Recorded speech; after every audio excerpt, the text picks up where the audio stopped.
کہ فرعون کون ہے۔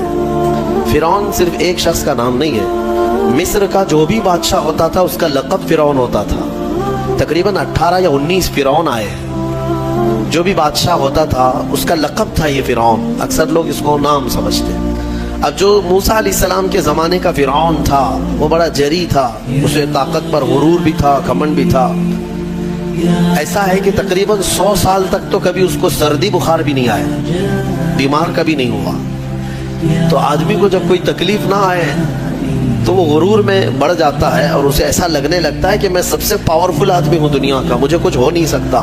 تو یہی فرعون ہے جس نے اپنے زمانے میں یہ اعلان کیا تھا کہ لوگوں میں تمہارا رب ہوں، تمہارا بڑا رب میں ہوں، میری عبادت کرو۔ بات تو چل رہی تھی اور لوگوں کو اپنی خدمت پر معمور کرنے کی بجائے اپنی عبادت پر معمور کرتا تھا، ہزاروں لوگ اس کو سجدہ بھی کرتے۔ ایک دن ایسا ہوا کہ فرعون نے خواب دیکھا، آسمان سے ایک تارا ٹوٹ کر اس کی گود میں گرا یا اس کے محل پہ گرا اور پھر آگ لگ گئی اس کے محل میں۔ وہ گھبرا کر کے اٹھا، صبح نجومیوں کو، کاہنوں کو بلایا کہ اس خواب کی کوئی تعبیر صحیح بتا دے۔ بہتوں نے الگ الگ تعبیریں بتائی، پھر جو بڑے ماہر نجومی تھے انہوں نے کہا کہ اس خواب کی تعبیر یہ ہے کہ بنی اسرائیل خاندان میں ایک بچہ پیدا ہوگا جو تیری سلطنت کو ہلاک کر دے گا، تیری سلطنت کے ہلاک کرنے کا باعث بنے گا۔ خواب کی تعبیر سننے کے بعد شاہی فرمان جاری کر دیا اس نے کہ بنی اسرائیل میں آج کے بعد جو بھی لڑکا پیدا ہوگا اسے مار دیا جائے گا، کیونکہ وہ بچہ کہیں سلطنت کی ہلاک کرنے والا پیدا نہ ہو جائے۔ تو یہ اعلان کے بعد بنی اسرائیل خاندان میں جو بھی لڑکا پیدا ہوتا اسے مار دیا جاتا، بیٹوں کو ذبح کر دیتا تھا اور لڑکیوں کو زندہ چھوڑ دیتا تھا۔ 1 سال کے اندر انہوں نے 12,000 بچوں کو ذبح کیا، پیدا ہوتے ہی قتل کر دیتے تھے۔ لڑکے کو زندہ رہنے کا حق نہیں تھا، صرف ڈر تھا۔ یہ وہ زمانہ ہے جب موسیٰ علیہ الصلوۃ والتسلیم کی ابھی ولادت نہیں ہوئی، ولادت سے پہلے اتنے بچے مارے گئے۔ پھر اس کے درباریوں نے اس سے ریکویسٹ کیا کہ اگر ایسے سب مار دیے جائیں تو آپ کی خدمت کے لیے بچے کہاں سے ملیں گے، جوان کون ہوگا؟ تو 1 سال چھوڑا جاتا، 1 سال مارا جاتا۔ اتفاق ایسا کہ جس سال مارا جانے والا تھا اسی سال موسیٰ علیہ السلام کی پیدائش، ان کی ماں حاملہ تھی اور پیدا ہونے کا وقت جب قریب آیا تو اللہ تبارک و تعالیٰ جسے جہاں چاہے بچائے، ہاں جس انداز میں چاہے وہ اللہ تعالیٰ حفاظت فرماتا ہے۔ تو موسیٰ علیہ السلام کی ماں کے دل میں اللہ نے بات القاء کی کہ تہ خانے میں چلی جائیں۔ وہ تہ خانے میں گئیں، بچے کی ولادت ہوئی، لڑکا پیدا ہوا۔ اب وہ گھبرا گئی کہ یہ سال مارے جانے والا ہے، اور وہ بنی اسرائیل خاندان سے تھی کہ میرا بچہ مارا جائے گا، قتل کر دیا جائے گا۔ تو اللہ تبارک و تعالیٰ نے ان کے دل میں یہ بات القاء کی کہ ایک صندوق لے لو لکڑی کا اور اس میں اس بچے کو ڈال کر دریا میں بہا دو۔ بھلا کوئی ماں کیسے بہائے گی؟ لیکن اللہ تعالیٰ فرماتا ہے وَرَبَطْنَا عَلَىٰ قَلْبِهَا، ہم نے ان کے دل کو مضبوط کر دیا تھا۔ جب اللہ تعالیٰ کسی کے دل کو مضبوط کرتا ہے تو بڑے بڑے کام کر جاتا ہے۔ ان کی ماں صندوق میں رکھ کر کے بچے کو ایک دریا کے کنارے ڈال دیتی ہیں، بہا دیتی ہیں، اور اپنی بڑی بیٹی کو کہتی ہیں کہ دیکھتے رہنا یہ صندوق کہاں جاتا ہے۔ موسیٰ علیہ السلام کی جو بڑی بہن تھی وہ دیکھتی ہوئی جا رہی تھی اس صندوق کے پیچھے۔ صندوق بہتے بہتے بہتے ایک باغیچے کے کنارے لگا، وہ باغیچہ فرعون کا ہی تھا، اور فرعون کی بیوی وہاں پر ٹہلنے کے لیے شام کے وقت آیا کرتی تھی۔ جب وہ اپنی کنیزوں کے ساتھ وہاں آئی تفریح کے لیے تو ایک صندوق کو اپنے باغیچے کے کنارے لگا ہوا دیکھا، اٹھانے کے لیے کہا، اٹھایا گیا تو نہایت ہی خوبصورت بچہ۔ اللہ تعالیٰ نبیوں کو خوبصورتی دیا ہی ہوتا ہے۔ فرعون کے گھر میں کوئی بچہ نہیں تھا، اولاد نہیں تھی، تو فرعون کی بیوی نے اٹھا لیا اور کہا کہ لاؤ یہ بڑا خوبصورت بچہ ہے، حسین بچہ ہے، اور اپنے محل لے آئی۔ فرعون سے کہا کہ آج سمندر میں، دریا میں بہتا ہوا ایک بچہ کنارے پر آ لگا، میں نے اس کو اٹھا لیا ہے۔ فرعون نے کہا کہیں یہ بچہ تو نہیں جو میری سلطنت کو ہلاک کرنے کا سبب بنے۔ بیوی نے کہا ایسا کیسے ہو سکتا ہے، وہ تو بنی اسرائیل خاندان میں پیدا ہوگا، یہ تو کسی دریا سے بہتا ہوا آیا ہے، پتہ نہیں کون سے ملک سے آیا، کہاں سے آیا۔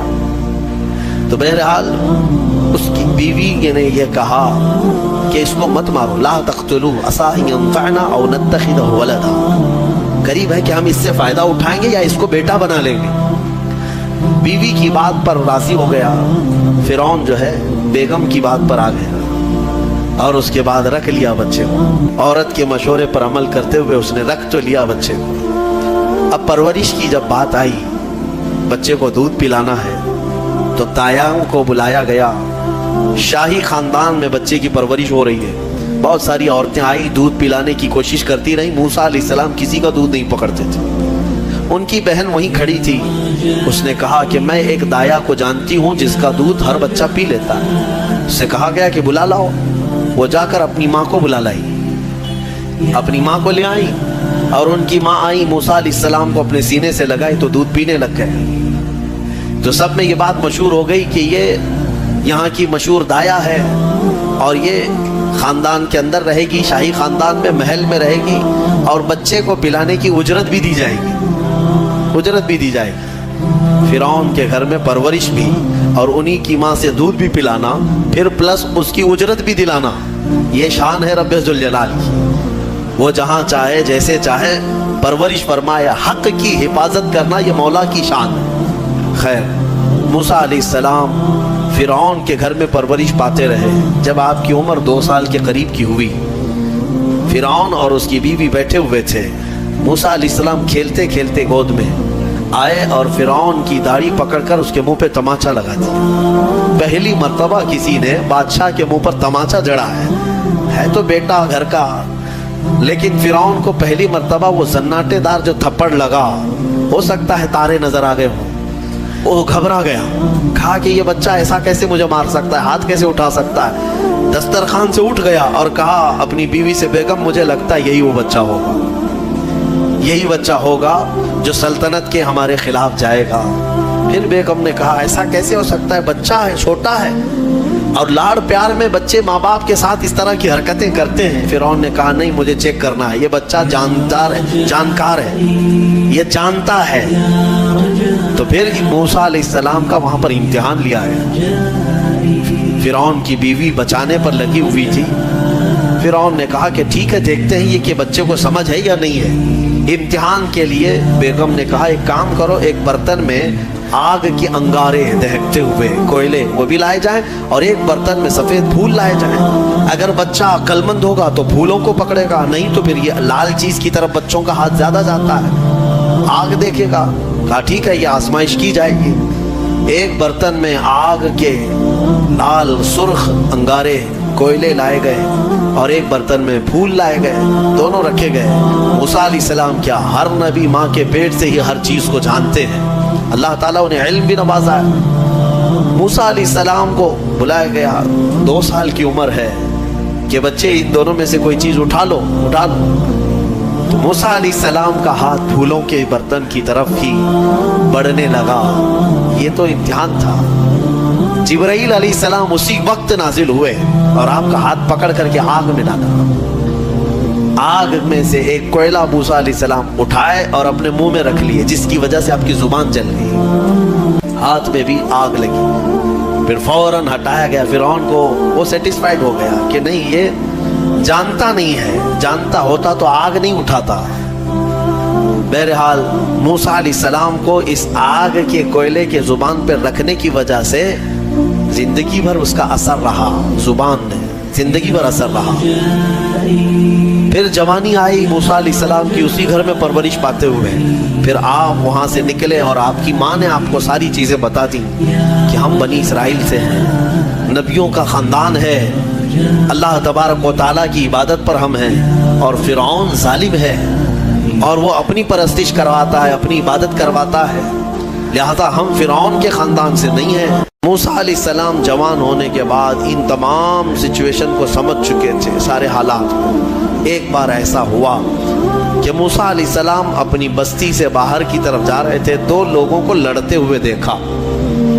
ایک بنی اسرائیل کا تھا، ان کے خاندان کا تھا، ایک فرعون کے خاندان کا تھا. تو ان کے خاندان کا جو آدمی تھا وہ پکارا موسیٰ علیہ السلام، ہائے ہائے میں مرا جا رہا ہوں، مجھے بچا لو، موسیٰ مجھے بچا لو. موسیٰ علیہ السلام آئے، دیکھا دونوں جھگڑ رہے ہیں. ایک تو اپنے خاندان کا تھا بنی اسرائیل، ویسے بھی بنی اسرائیل پر اس وقت بڑا ظلم کیا تھا فرعون نے. تو موسیٰ علیہ السلام نے موقع پاتے، یعنی وہ فرعونی تھا، ایک گھونسا لگایا اس کو. ایک گھونسا اس کو لگایا, وہ زمین پہ گرا اور مر ہی گیا, ختم ہی ہو. نبی کا پنجہ لگایا, نبی کے ہاتھ سے ایک مار کھایا اور مر گیا. یہ ایک گھونسا لگایا اور اس کا کام تمام کر دیا موسیٰ علیہ السلام. پھر حضرت موسیٰ علیہ السلام کو افسوس ہوا کہ یہ مجھ سے کیا ہو گیا, یعنی میں نے تو اس دونوں کے جھگڑوں کو چھڑانے کے لیے کوشش کیا لیکن میرے ہاتھ سے یہ مر گیا. اللہ کی بارگاہ میں آپ نے استغفار کرنا شروع کیا, اے اللہ تو مجھے معاف فرما دے. فغفر لہ, اللہ تعالیٰ نے معاف بھی فرمایا, آیتیں نازل ہوئی. پھر چند دن کے بعد ایسا ہوا, پھر ان کے خاندان والا بنی اسرائیلی ایک بار پھر کسی سے لڑ رہا تھا, دوسرا ہی دن تھا. موسیٰ علیہ السلام کو پھر آج اس نے پکارا. تب موسیٰ علیہ السلام نے کہا غلطی تو تیری ہی ہے, کل بھی تو ہی لڑ رہا تھا, آج بھی تو ہی لڑ رہا ہے, یعنی روز تو نے پیشہ بنا لیا لڑنے کا. تو موسیٰ علیہ السلام اپنا پنجہ لے کر اسی کی طرف آنے لگ گئے. یہ جو اسرائیلی تھا تو وہ ڈر گیا, اس کو پتا تھا کہ کل کیا ہوا ہے, ایک گھونسا کھانے کے بعد ہوتا کیا ہے. تو چیخنے لگا, اتريد ان تقتلني كما قتلت نفسا بالامس, موسیٰ کیا تو مجھے بھی ویسے ہی قتل کرنا چاہتا ہے جیسے کل تو نے قتل کیا تھا. یہ کہتے ہوئے وہ جھگڑا چھوڑ کر بھاگ گیا.